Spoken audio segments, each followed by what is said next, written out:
Hey, here with James Tucker. Tell us about Justice League War. It's a relaunch of the Justice League for a new audience, and especially for home video. We're taking our cues from the New 52 relaunch in comic books, although we're not tied to the New 52, so our chronology is different and our continuity will be different.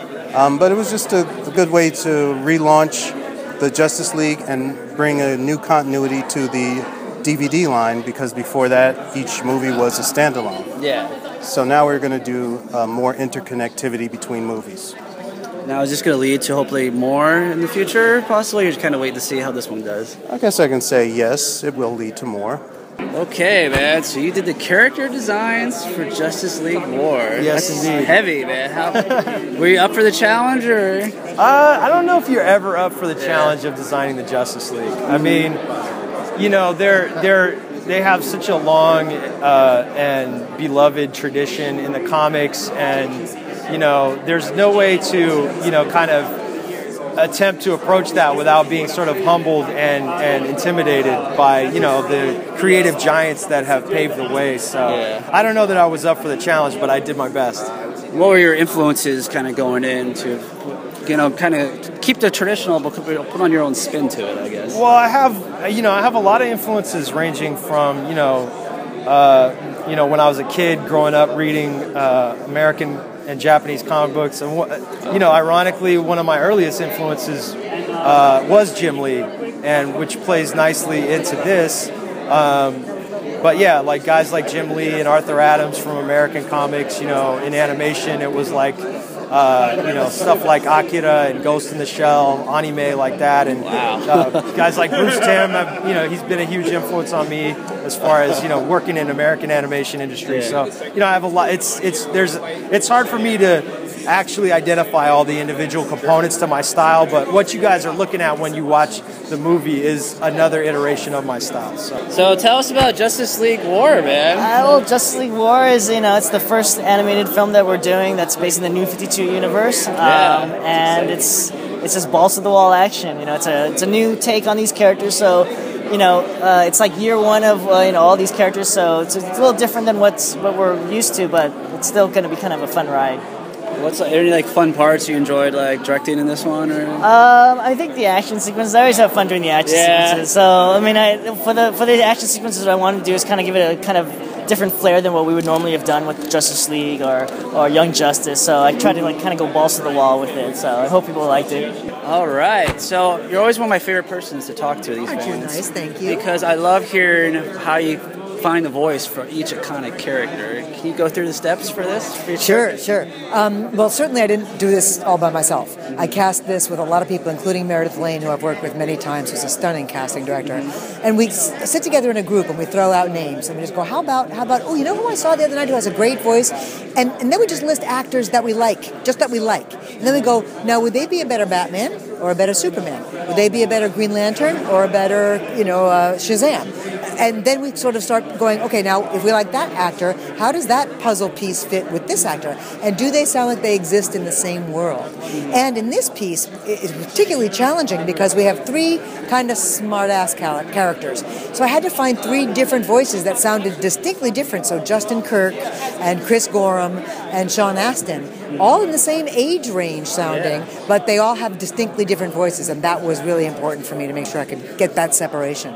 But it's an enormous cast. I forget how many actors. There's more than 20 actors in this piece, and a lot of them couldn't record together. So it's always a challenge not a challenge, but it's always interesting to wait until everything comes back, edit it together, and go, hey, that worked. Yeah, all right. So, and again, there's never very many female characters in this, but this particular piece has Michelle Monaghan, who was so wonderful as Wonder Woman.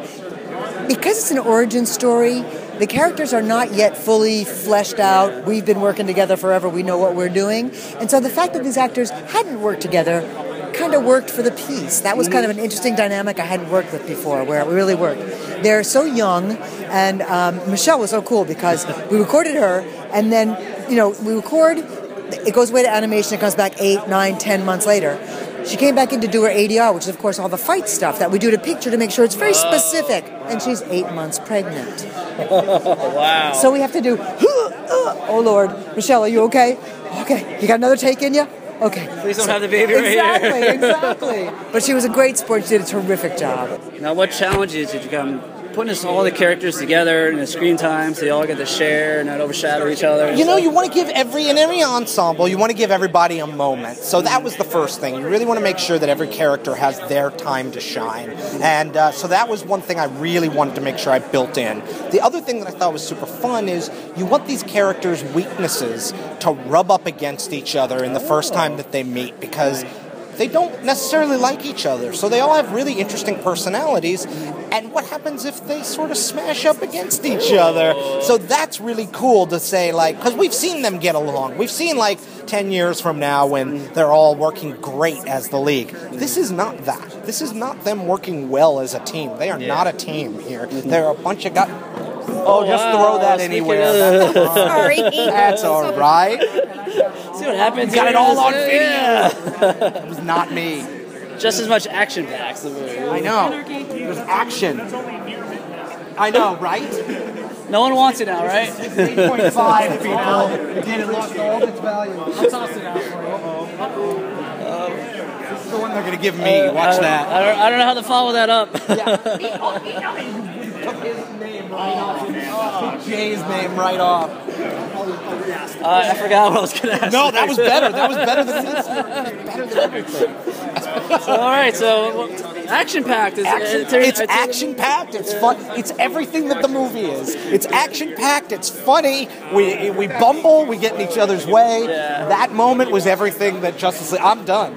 Yeah. All right, man. You came dressed to prepare for I your did. role. Look at this. I'm ready to go. So was Flash one of your favorite characters growing up? He was. I was a big fan of the Justice League cartoons as a kid. So, you know, being able to play any of these guys in this movie was a very exciting idea for me. Here with Steve Blum. Now, last time I was talking to you, it was on Universal Studios. We were making fun of Megatron, telling him that Starscream was better. Yes, well, it was a bad day for Megatron. Now, it's always a pleasure talking to you because you're such a great voice actor. But I think this is the first time I've talked to you promoting DC. It's usually Wolverine, Marvel, Transformers. I assume you've done a bunch of DC stuff before, though, right? I have, yes. I have. But nothing quite of this magnitude. Yeah. I mean, Darkseid is kind of stepping into some very big shoes. Wow. Now, what did you bring to this character? How did you come up with him? Words.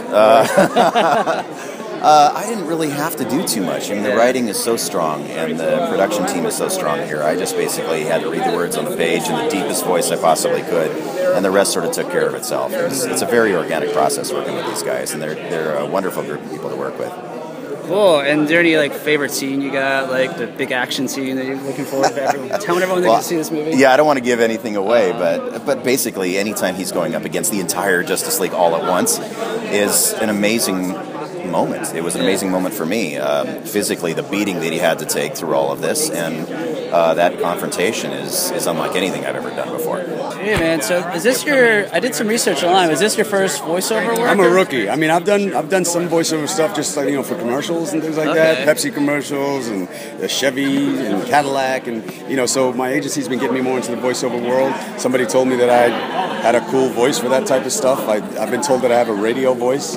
I can't hear it. I live with this voice every day. So, I know little tricks as far as when I'm acting, how to emote this way or talk that way, but it's just my voice. And, but to be asked by DC Comics and to get in this Justice League world and play Cyborg, that was pretty cool. It was also nerve-wracking because I wanted to do a good job. I wanted to bring him to life the way he's supposed to be brought to life, and I just really had to wing it and trust my instincts and my gut. And I got a little direction, and I stood in that booth with Rocky Carroll, who plays my father, and he kind of showed me the way, and I just kind of I was a sponge and just watched what he was doing with his voice.